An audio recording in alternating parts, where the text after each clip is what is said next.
that. You're up. You have 15 minutes to get from your bed outside, fully dressed, ready for inspection. All right, I'll time you. You do it. No, it's tough to do. It's tough to do. Particularly, and I don't mean to sound sexist here, but particularly for women, we need a little bit more time, usually. Men, they can throw on slacks and a top and they're out in 5, right? We need to do it. Take like 2 hours to get ready. Not Dion. Dion feels her pain. Take time? Okay, all right. Me and Dion And that is a sexist statement, so. This takes like 5-10 minutes to do. Got it, yeah, got it. The blow dryer, yeah. No blow dryers at this time, by the way, either. Oh, I would like that. No blow dryers. No. You curl your hair at night, you sleep on it wet, you take the little bobby pins out in the morning, and you comb it. No blow dryers, no dryers of any kind. So, you go to, yeah. How do you get hair? Do you take like a paper or just? No, you just let it dry, air dry. Just air dry. Yeah, I know. It's hard to believe.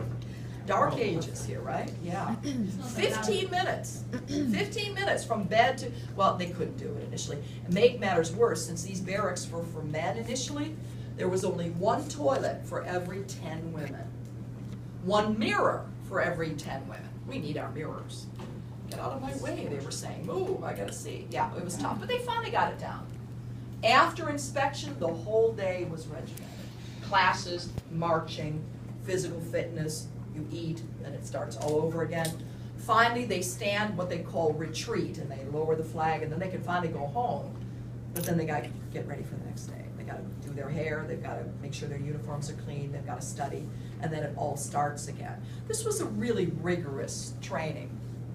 I asked one of the women how they dealt with it, and she said, we were young, and we really didn't want to stop. One of the things the male officers became really frustrated with concerning the women is they wouldn't stop. After lights out, they found women sneaking flashlights under their blankets to study, like kids, Or they'd find them out in the parade ground, the parade field, which was like a big football field for marching, in the middle of the night with flashlights practicing marching. They had to put a stop to that because so many women were stepping in gopher holes, straining their ankles. When I asked one of the women, why weren't you just exhausted in bed? And she said, well, we felt we had something to prove because a lot of people didn't want women in the military. And she said, we just wanted to set the world on fire. We wanted to make our mark. Well, of course, that may all be true, but what they were really doing, of course, is doing whatever they could to help defend this nation at a time when, at least for the first year of the war, we were losing that war. They knew that if they didn't do their duty, the men couldn't do their duty, and all of their freedoms and the homes they had left would be lost. October 8th, 1942. Darling, I stood retreat out in the parade ground. I only wished it were you here.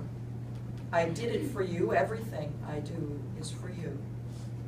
I wish you could see our flag again. Isn't that an interesting comment? We don't even probably notice the American flag when it's flying. We might notice that we don't see it flying anywhere. She knew that Wally was in a place where not only did he not see the American flag, but if he was caught with one, he would be killed. I wish you could see our flag again, but you will one day. And so then I'll stand in front of it and salute it for you. And when you get back, I'll go back to just being your wife. Won't that be nice? October 16th, 1942. Dear, I went into town today, into Des Moines, with 3 other girls. We had T-bone steak, and was it ever good? But I thought of you. I remembered how we used to eat out in Oregon when we could scrape together the money. I just wish you could have some good food. Wally, I know as a prisoner you must be starving and dirty. And Wally, I know how you'd hate to be dirty. You know, as much as I want to live, if only I could free you to come home to your old life of good food, a nice home, and the freedom to come and go as you please, I would gladly die right now. I mean it, Wally. It seems I can't stand this torment and waiting much longer. Well, I'm feeling sorry for myself now, dear, so I'll stop writing. God bless you, and please hold on.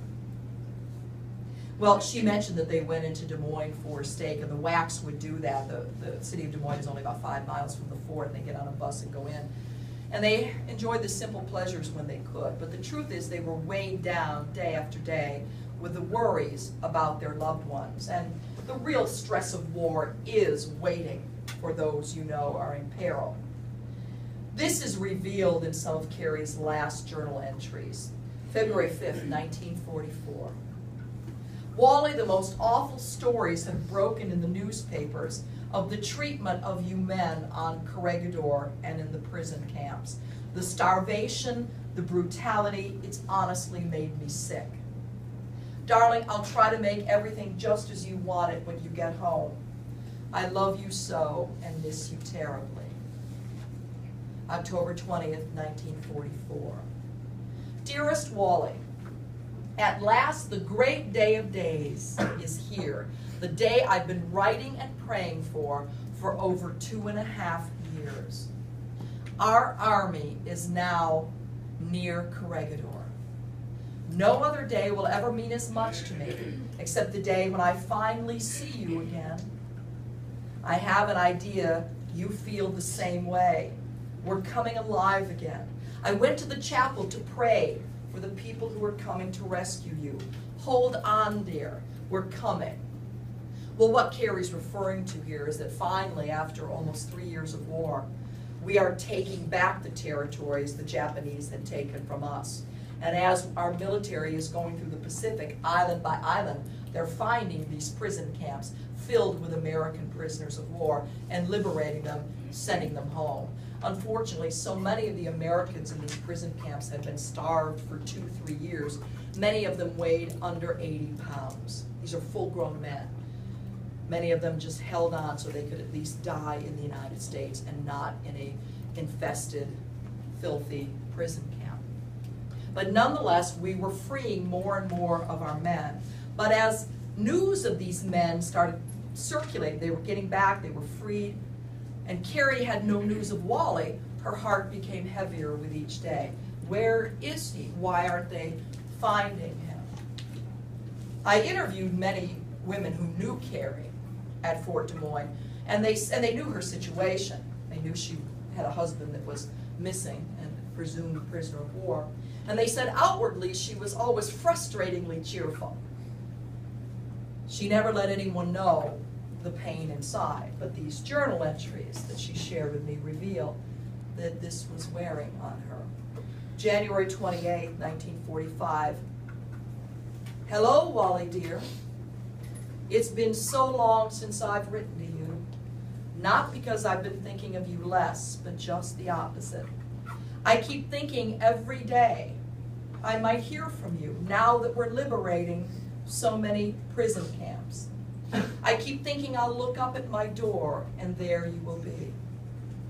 In a way, it makes it harder to wait because each day we seem to get closer. It seems that happiness is just around the corner. And gosh, Wally, I'm anxious to turn that corner. Will you kindly get yourself home? Your young wife is getting a little old. I have some gray in my hair. But no matter how old I get, Wally, if I can just keep the desire to fight, I know I'll be all right. I'm sure I will, since having your love, there's nothing I can't do. Now that you're so close to coming home, I want to tell you something. If something would have happened and you did not make it back, I'd be all right.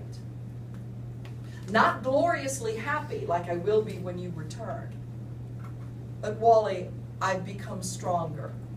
And I know I'd fight to live so that you would always be proud of me. Maybe I'm not making any sense, dear. Just please hurry home. May 7th, 1945.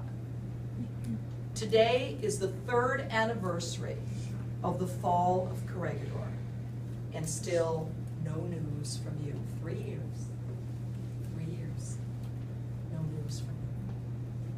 Can you imagine having even one day where you don't know where the person you love most is, and if they're okay?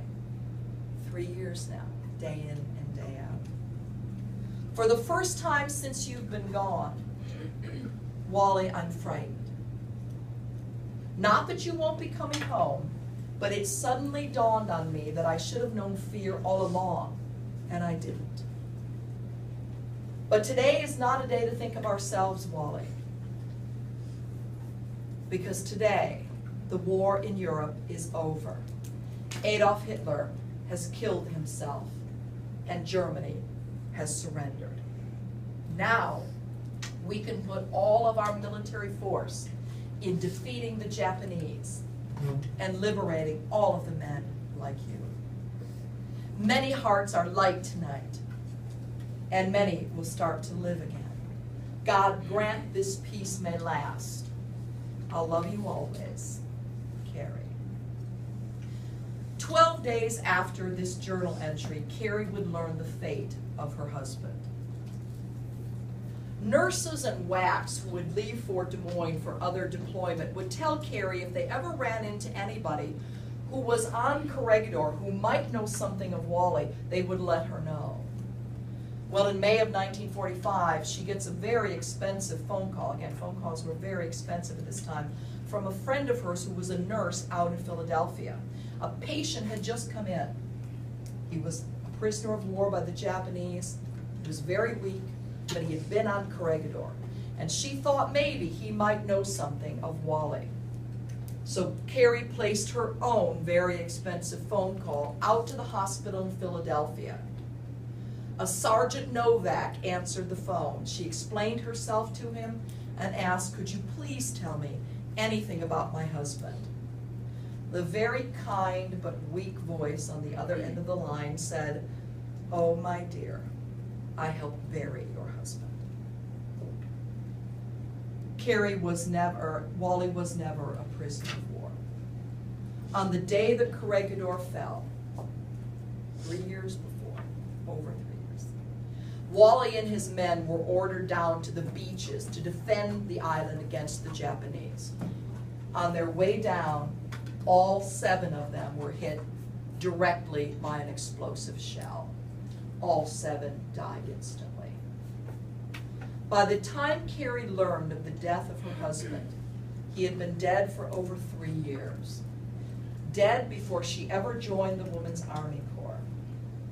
Dead before she ever wrote a word in this journal. August 27th, 1945. This is the last time